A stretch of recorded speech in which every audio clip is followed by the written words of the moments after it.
akan menjadi lebih power yang besar. Itulah power of happiness.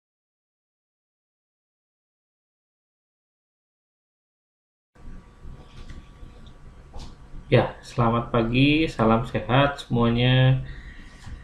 Hari ini saya ingin menjelaskan bagaimana proses ISR mulai dari awal sampai dari akhir. Sebagai pembuka, bagaimana sih atau yang dimaksud dengan program pengembangan SDM yang seharusnya dijalankan. Nah, kita mulai dari tahap proses yang pertama. Jadi di ISR business process, tahap yang pertama itu adalah yang disebut dengan organization development. Nah, organization development di sini tugasnya adalah bagaimana membantu owner atau pemilik perusahaan atau pemilik organisasi membentuk struktur organisasi yang sesuai dengan visi misi sebuah perusahaan. Jadi di sini bagaimana mengatur secara jabatan, lalu secara level itu ada di struktur organisasi. Nah, di setiap struktur organisasi itu ada jabatan-jabatan yang sebelum dibuat harus dilakukan yang namanya job analysis sesuai dengan fungsi dan tujuannya masing-masing. Dan nanti tiap tahun perlu dilakukan yang namanya job evaluasi. Apakah pekerjaan tersebut masih related atau bahkan ada pengembangan di masa yang akan datang. Hasil dari job analysis itu yang disebut dengan job description atau disebut dengan job desk.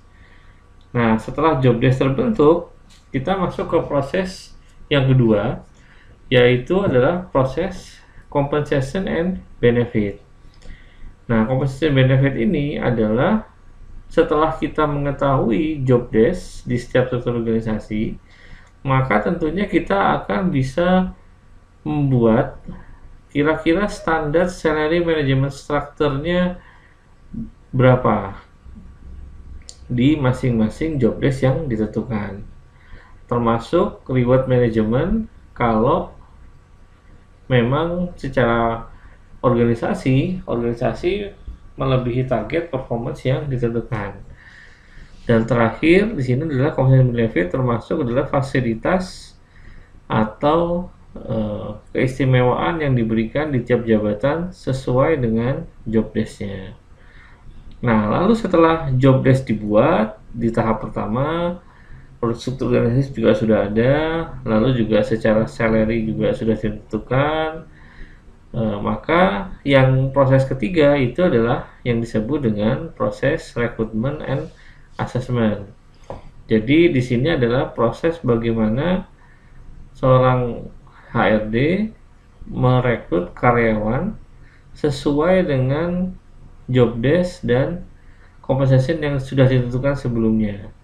Di sini ada 3 proses. Yang pertama adalah proses rekrutmen, yang kedua adalah proses selection, dan yang ketiga adalah proses assessment. Jadi rekrutmen dan assessment ini tidak hanya untuk mencari karyawan dari luar untuk bekerja di dalam, tapi juga bagaimana mengukur potensi karyawan yang sudah bekerja, kemungkinan apakah bisa dimutasi, dipromosi, atau bahkan didemosi. Karena di proses ketiga ini memang identik seorang ISR ini harus menguasai ilmu psikologi. Jadi bisa menguasai ilmu tes-tes pengukuran potensi seorang manusia, seorang karyawan. Baik itu mulai dari bakat, bagaimana intelektualnya, dan faktor-faktor lain yang bisa ditentukan sesuai dengan kebutuhan. Nah, itu ada di proses assessment. Lalu setelah kita mendapatkan orangnya yang kita assessment juga sudah sesuai di proses ketiga, maka tahap yang keempat adalah tahap performance management.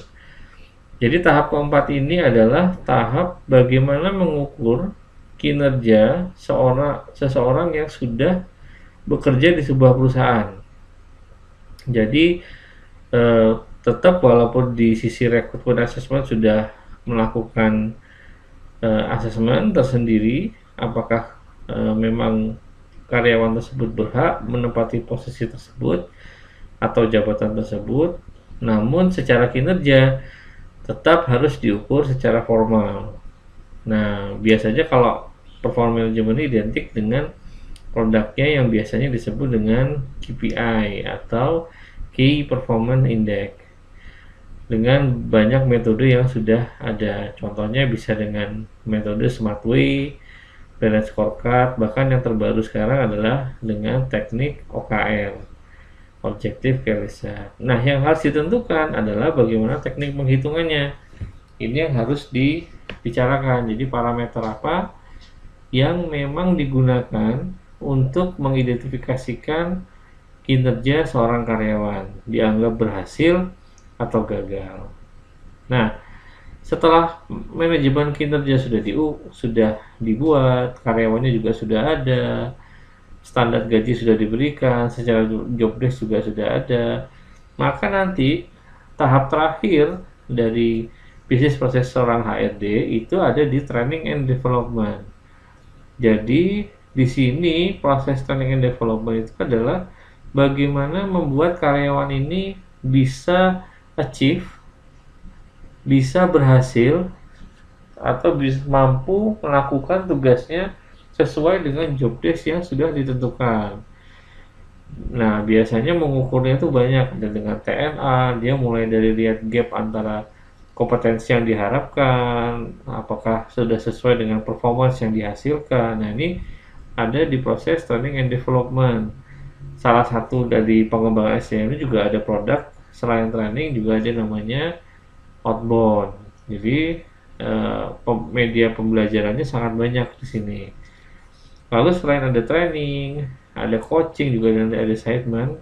Tentunya dengan model pengembangan yang banyak ya. Nanti kita akan bahas di materi yang selanjutnya. Jadi selain ada training juga ada nanti divisi yang terbaru itu adalah namanya proses knowledge management. Jadi knowledge management ini adalah bagaimana sebuah organisasi itu memanage pengetahuan yang harus diketahui oleh seorang karyawan di organisasinya.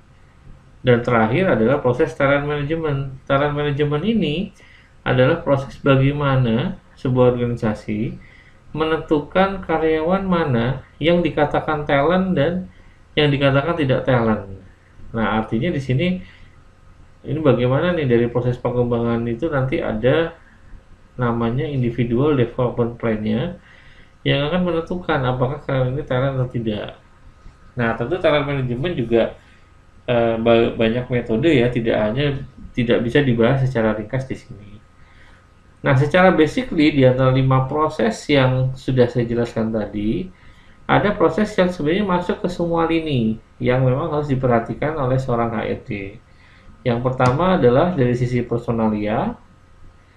Jadi kepersonaliaan itu masalah data karyawan. Jadi ini akan masuk ke semua fungsi, dan HRIS ini masalah kepersonaliaan juga, tapi ini yang sudah berbasis dengan IT, yaitu HRIS itu singkatan dari Human Resource Information System, serta proses yang disebut dengan industrial relation. Nah, industrial relation ini adalah keterkaitan antara proses di ISAR dengan undang-undang ketenagakerjaan yang berlaku. Tentunya kita juga harus taat terhadap undang-undang atau hukum yang berlaku di negara tersebut. Nah, sekian dari saya tentang proses HR business process. Kita akan ketemu lagi di video-video tentang materi yang lain. Terima kasih.